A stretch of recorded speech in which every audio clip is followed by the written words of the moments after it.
y festejo, por qué no decirlo, de 2 años de resistencia de un movimiento que ha demostrado eso, resistir mucho más las agresiones del gobierno.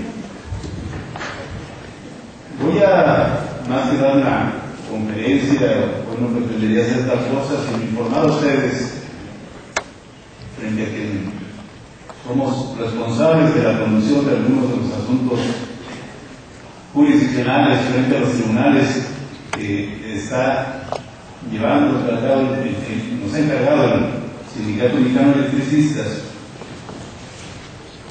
Y me voy a concentrar, pero esto lo voy a dejar para la segunda parte, digamos, de mi relatoría, de la figura de la sustitución patronal.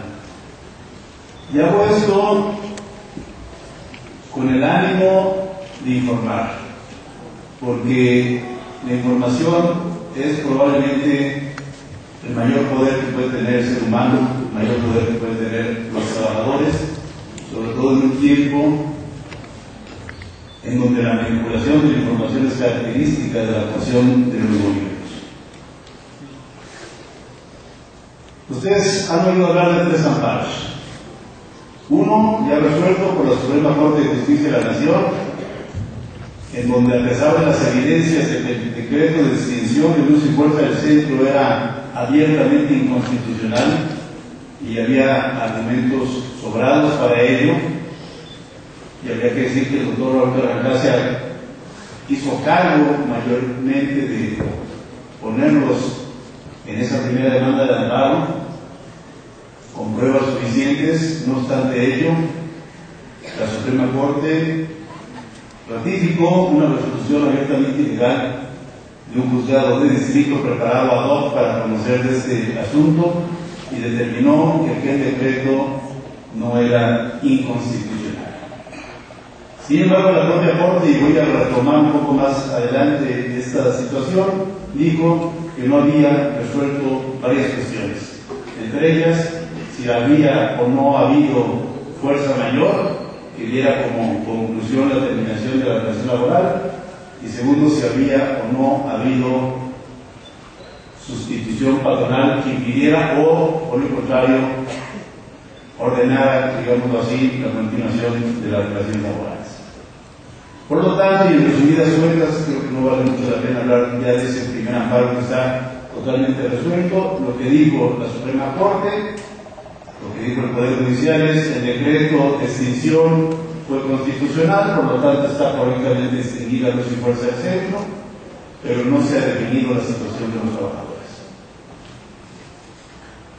Se promovieron 2 juicios ante la Junta de Constitucionalidad, uno por parte de nosotros, del Sindicato Mexicano de Electricistas, y de ustedes, todos y cada uno de los trabajadores afiliados al SME, incluyendo en ese entonces los que a la postre desistirían o no desistirían, pero finalmente aceptarían liquidaciones y llegarían a arreglos con el gobierno federal. Y uno más que promovió el SAE, este Servicio de Administración Tributaria, el gobierno federal finalmente, en el cual pedía la autorización para dar por terminadas las relaciones de trabajo. Entonces teníamos 2 juicios en donde al final peleábamos lo mismo. Por parte nuestra, el declarar que lo que ocurrió esa noche de hace 2 años, el 10 de octubre de 2009, implicó el despido injustificado de 40 y tantos mil trabajadores. Y por lo tanto había que proceder a la reinstalación de todos y cada uno de ellos. Y segundo, la pretensión del gobierno federal de que la extinción de luz y fuerza del centro había implicado la terminación de las relaciones de trabajo de todos y cada uno de ustedes. Curiosamente los ritmos, no curiosamente, en realidad, discúlpenme por hablar en esos términos, pero vamos, claramente ustedes lo saben, los ritmos de la Junta Federal de Conciliación y Arbitraje, que evidentemente es un apéndice del gobierno federal, no son los mismos. Y mientras el juicio promovido por el SAE se resolvió inmediatamente, aprobando los deseos del presidente de la República de dar por terminadas las relaciones de trabajo con todos los trabajadores, el juicio promovido por el SME, por el Sindicato Mexicano de Electricistas y por los trabajadores, aún está en su etapa inicial. A vos.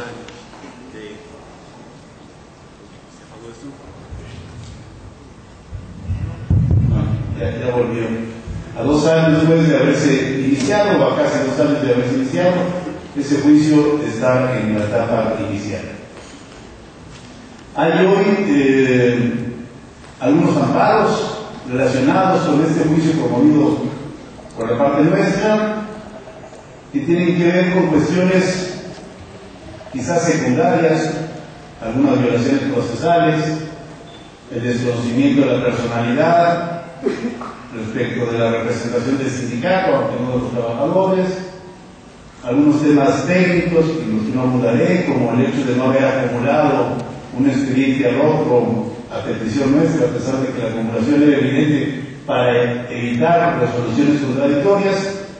En fin, este asunto está pendiente de resolución, probablemente inclusive esta misma semana se resuelva, pero no va a cambiar la situación. En ese juicio, por ejemplo, el SAE ofreció la confesional de todos y cada uno de los trabajadores. La Junta la admitió. Y empezó, o señaló a audiencias que luego las partes diferimos, porque era inútil entrar en esa dinámica, para desahogar 20 confesionales diarias.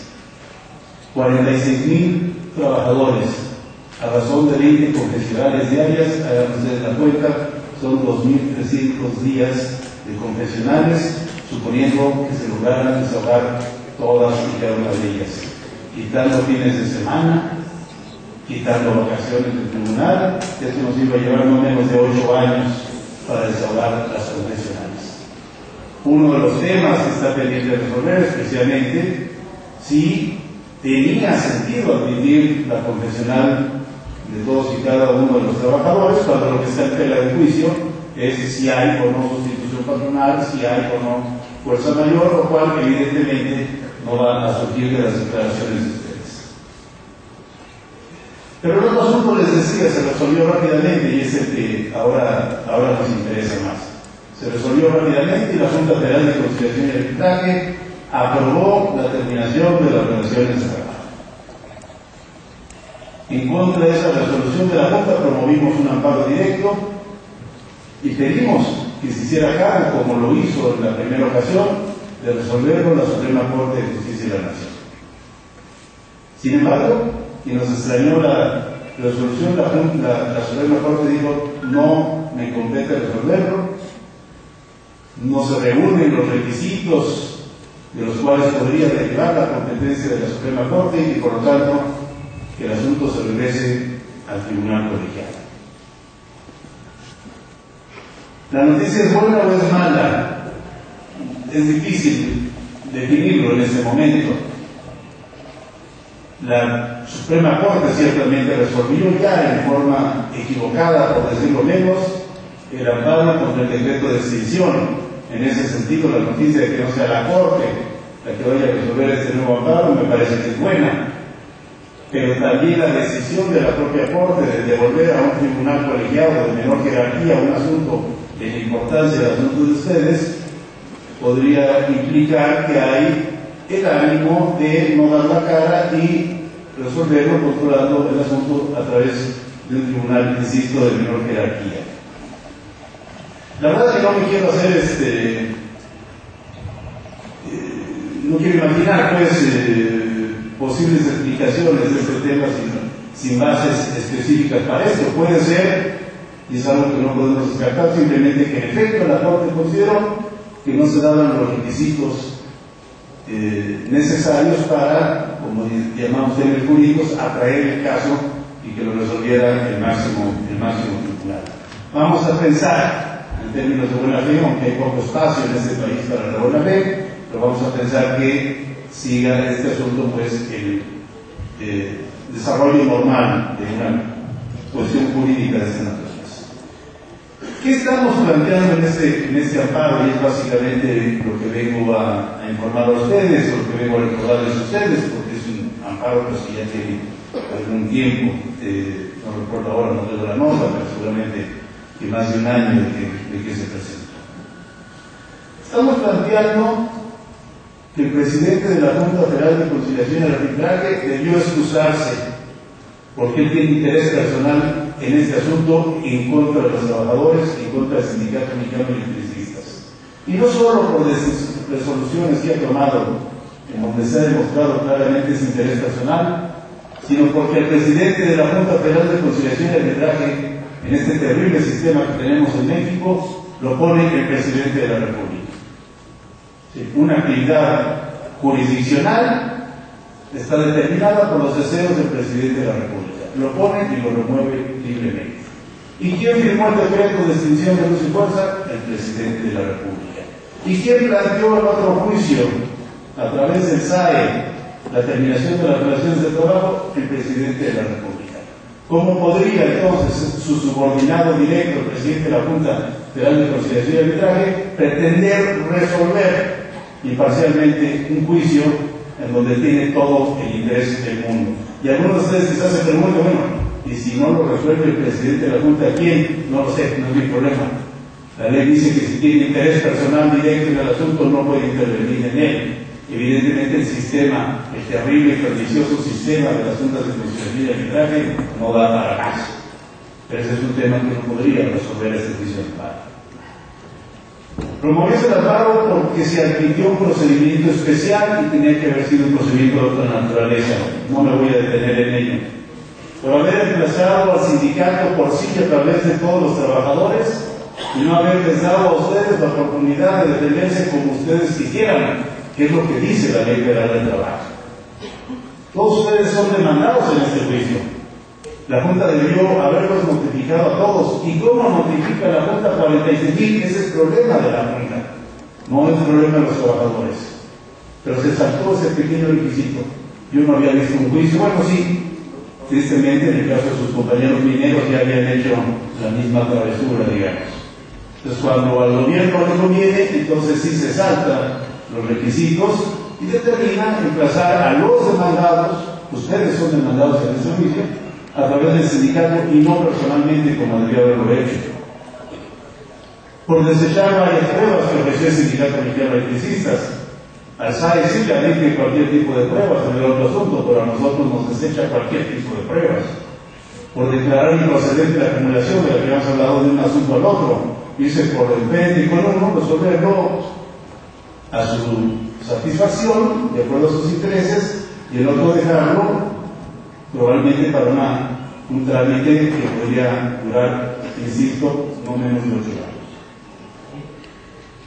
Pero hay dos violaciones de fondo y son las más importantes.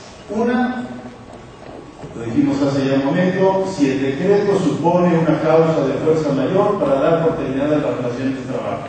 Y hay argumentos cerrados para decir no es fuerza mayor.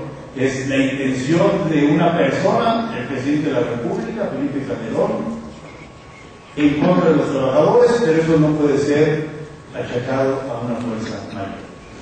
Y segundo, y es el tema central, y es el punto más claro de esta demanda de amparo, a pesar de que son muchos de los puntos bastante claros, ya hay otros más que no he comentado en esta mesa por razones de brevedad, es si hubo o no hubo sustitución patronal por parte de la Comisión Federal de Electricidad respecto de luz y fuerza comercial. ¿Qué argumentos dio el Sindicato Mexicano de Electricistas a ese respecto? Insisto, en forma sumamente resumida. Primero, que la extinción de luz y fuerza del centro no produjo como consecuencia necesaria, inmediata y directa la terminación de los trabajos, toda vez que había una sustitución